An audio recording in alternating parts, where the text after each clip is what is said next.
अस्सलाम वालेकुम। अच्छा जी, आज है हमारा लेक्चर 9 जिसमें हम अपनी दूसरी स्ट्रेटजी के बारे में पढ़ेंगे जिसको कहते हैं डोमिनेंट ब्रेकआउट फॉरेक्स स्ट्रेटजी। ठीक है, डोमिनेंट ब्रेकआउट फॉरेक्स स्ट्रेटजी के आफ्टर बैक टेस्टिंग के बाद मैं आपको एक्सप्लेन कर रही हूँ कि इसको सिंपल डोमिनेंट स्ट्रेटजी भी कहते हैं और डोमिनेंट ब्रेकआउट फॉरेक्स स्ट्रेटजी कहते हैं। ठीक है, इसमें जो है ये नो लॉस स्ट्रेटजी होती है। ठीक है, इसको नो लॉस स्ट्रेटजी के नाम से भी कहा जाता है।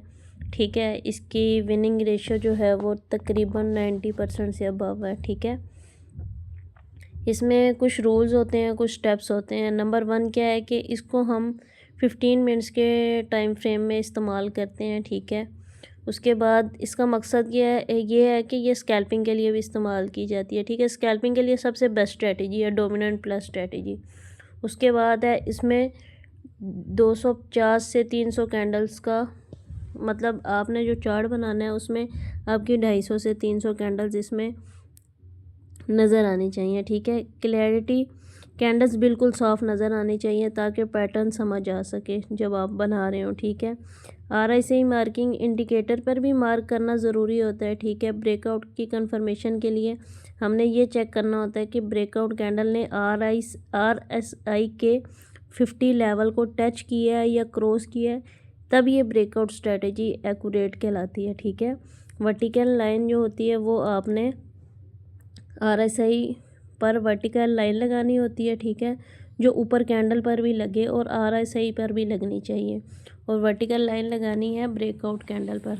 ठीक है, डोमिनेंट कैंडल को हम जो है वो मदर कैंडल भी कहते हैं। मैं चार्ट पर आती हूँ, फिर मैं यहाँ पे आपको बताती हूँ। ये हमारे कुछ रूल्स थे जो मैंने आपको पहले बताए हैं स्ट्रेटजी को करने से पहले। ठीक है, अच्छा जी, अब यहाँ पे क्या है कि आपने ना सबसे पहले ऐड करना है जी RSI को। आप इंडिकेटर पे जाएं, वहाँ पे लिखें RSI, ये रिलेटिव इंडेक्स। ठीक है, ये आपका क्या है, ये नीचे ऐड हो गया है। ठीक है,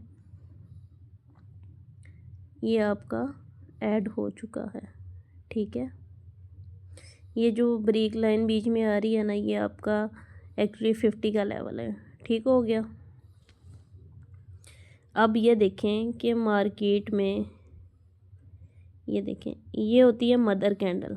ठीक है, ये हमारे पास स्पॉट है। ठीक है, डोमिनेंट कैंडल को हम मदर कैंडल से आइडेंटिफाई करेंगे। ठीक है, और ब्रेकआउट वाली को हम ब्रेकआउट कैंडल से। ठीक है, ये हमारी क्या है, मदर कैंडल है। ठीक हो गया, बड़ी सी रेड कैंडल बनी आके स्पॉट पे।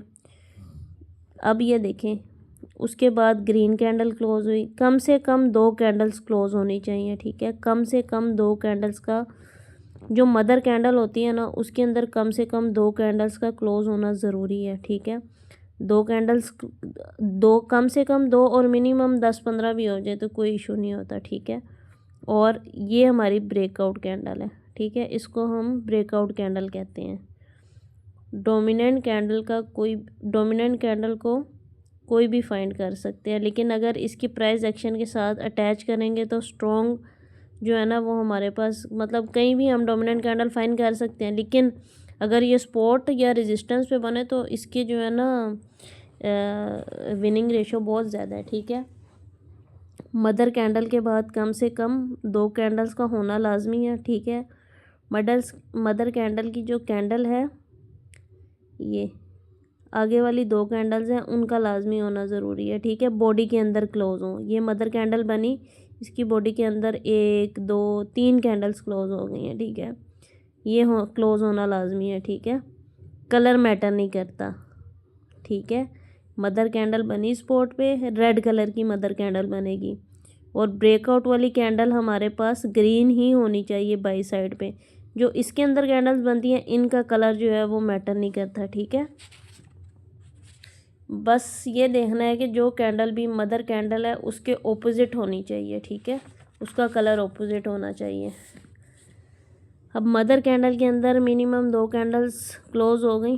ठीक है, अगर 10 से 15 भी बन जाती हैं और ब्रेकआउट वाली कैंडल उसके ऑपोजिट है तो कोई इशू नहीं है, ठीक है। अब ये देखें अपना इस सेटअप को बनाने का तरीका देखें, ठीक है। इस सेटअप को बनाने के लिए सबसे पहले हम वर्टिकल लाइन यूज़ करते हैं, ठीक है। मदर कैंडल पे वर्टिकल लाइन लगा दी, उसके बाद हमने वर्टिकल लाइन लगाई ब्रेकआउट वाली कैंडल पे, ठीक हो गया। उसके बाद हमने हॉरिजॉन्टल लाइन में क्या किया, मदर कैंडल के टॉप विक वाली टॉप, ठीक है, विक वाली टॉप और विक वाली लो,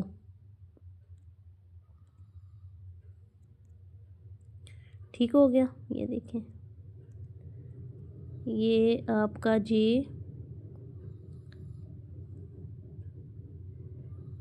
ठीक है, ये आपके ये बन गया, ठीक है। ये नीचे देखें, नीचे आर आई सही पर भी मार्क हो गया है और ऊपर कैंडल्स पर भी मार्क हो गया है। अब देखें जो ब्रेकआउट वाली कैंडल है, ये देखें जो ब्रेकआउट वाली कैंडल है उसने यहाँ पे ये देखें 50 के लेवल को क्रॉस कर दिया है, ठीक है। 50 के लेवल को टच किया और क्रॉस कर दिया। इसका मतलब क्या है, ये हमारी स्ट्रेटजी बिल्कुल एक्यूरेट है, ठीक है।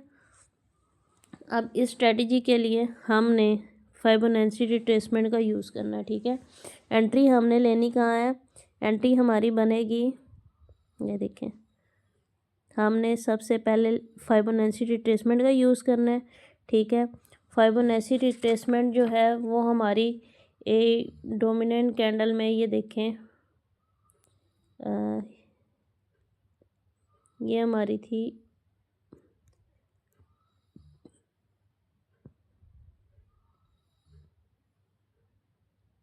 एक मिनट, आपने फाइबोनाची रिट्रेसमेंट को ऊपर से नीचे, ये ऊपर विक है, ठीक है, ये आपकी थी विक, यहाँ से लेके आपने डाउन में जो विक लगी हुई है वहाँ तक इसको आपने क्या करना है, ड्रॉ करना है। ऊपर से लेके मदर कैंडल के हाई से लेके आपने मदर कैंडल के लो तक इसको ड्रॉ करना है, ठीक है। आपका TP1 1.618 का लेवल होना चाहिए, ठीक हो गया। ये देखें ब्रेकआउट वाली ये कैंडल थी, यहाँ से आपने एंट्री लगाई, ठीक है। स्टॉप लॉस आपका ये 0 के लेवल पे और टेक प्रॉफिट आपका होना चाहिए 1 रिस्क रिवॉर्ड रेशो 2 के इक्वल, ठीक है, 1 रिस्क रिवॉर्ड रेशो 2 के इक्वल। और ये देखें बड़ा इजीली मार्केट ने क्या किया है, अपने टारगेट को हिट कर दिया। ये स्ट्रेटजी आप लोगों को थोड़ी सी मुश्किल लगेगी, लेकिन ये स्ट्रेटजी बहुत ज़्यादा काम करती है, ठीक है। बाय के ट्रेंड में जब बाय के सेटअप बनेगा तो उसकी कैंडल मदर कैंडल का कलर रेड और ब्रेकआउट कैंडल का कलर ग्रीन होगा, जबकि सेल का सेटअप मैं अभी दिखाती हूँ आपको, ठीक है। बाय के सेटअप में आपने इसको फाइबोनाची रिट्रेसमेंट को आपने यूं ड्रा करना है, ये देखें ब्रेकआउट वाली कैंडल से लेके आपने ये नीचे वाली कैंडल तक इसको ड्रॉ कर लेना है, ठीक है। स्टॉप लॉस आपका जो है वो 0 के लेवल पे रहेगा, ठीक है। और टेक प्रॉफिट आपका 1 रिस्क रिवॉर्ड रेशो 2 के इक्वल रख सकते हैं, 3 के इक्वल रख सकते हैं, ठीक है। अब हम चलते हैं सेल का सेटअप देखते हैं। ये देखें ये हमारी थी रिजेक्शन एरिया, ठीक है। मदर कैंडल बनी ग्रीन कलर की, ठीक हो गया। मदर कैंडल हमारे पास क्या बनी, ग्रीन कलर की, रिजेक्शन पे हमने वर्टिकल लाइन लगा दी। उसके बाद देखें 1 2 3 कैंडल उसके अंदर क्लोज होगी, ठीक है। ये भी उसके अंदर क्लोज होगी, ये भी उसके अंदर क्लोज, ये भी उसके अंदर क्लोज होगी। ब्रेकआउट वाली कैंडल कौन सी है, ये हम अपनी वर्टिकल लाइन लगाएंगे और यहाँ पे, ठीक है। उसके बाद हॉरिजॉन्टल लाइन हमने इसके हाई पे और दूसरी हॉरिजॉन्टल लाइन हमने इसके लो पे, ठीक है। ये हमने ड्रॉ कर ली, ठीक हो गया। अब ये देखें हमने फाइबोनाची रिट्रेसमेंट को लगाया, ठीक है। इसमें इसके हाई से लेके ब्रेकआउट वाली कैंडल के लो तक, ठीक है, यहाँ तक हम लगाएंगे इसको। ये 1 मिनट,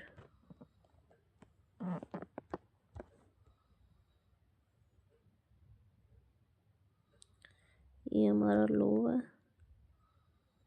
ये ठीक है। नीचे से ऊपर सेल के ट्रेंड में नीचे से ऊपर स्टॉप लॉस हमारा 0 के लेवल पे रहेगा, ठीक है। शॉर्ट पोजीशन हमने लगाई, ये ब्रेकआउट कैंडल पे हमने एंट्री ली, स्टॉप लॉस हमारा ये 0 के लेवल पे, टेक प्रॉफिट हमारा 1 रिस्क रिवॉर्ड रेशो 2 के इक्वल, ठीक है। ये देखिए आराम से 2, उसके बाद 3 आराम से हिट कर गया, ठीक हो गया। ये हमारी थी डोमिनेंट प्लस स्ट्रेटजी, ठीक है। ये देखें, ये नीचे देख रहे हैं RSI के 50 लेवल को भी उसने टच किया है। इसका मतलब यही है कि 100% एक्यूरेट है कि मार्केट अब डाउन साइड जाने वाली है। और इसने सिर्फ 1 रिस्क रिवॉर्ड रेशो 2 नहीं दिया, अगर आप इसको प्रॉपर देखें तो ये यहाँ तक आई है, ठीक है। मतलब अगर आप 2 ट्रेड्स भी लेते तो आपका 1 रिस्क रिवॉर्ड रेशो 3 वाला भी इसमें कवर हो जाता, ठीक है। ये हमारी थी सेकंड स्ट्रेटजी।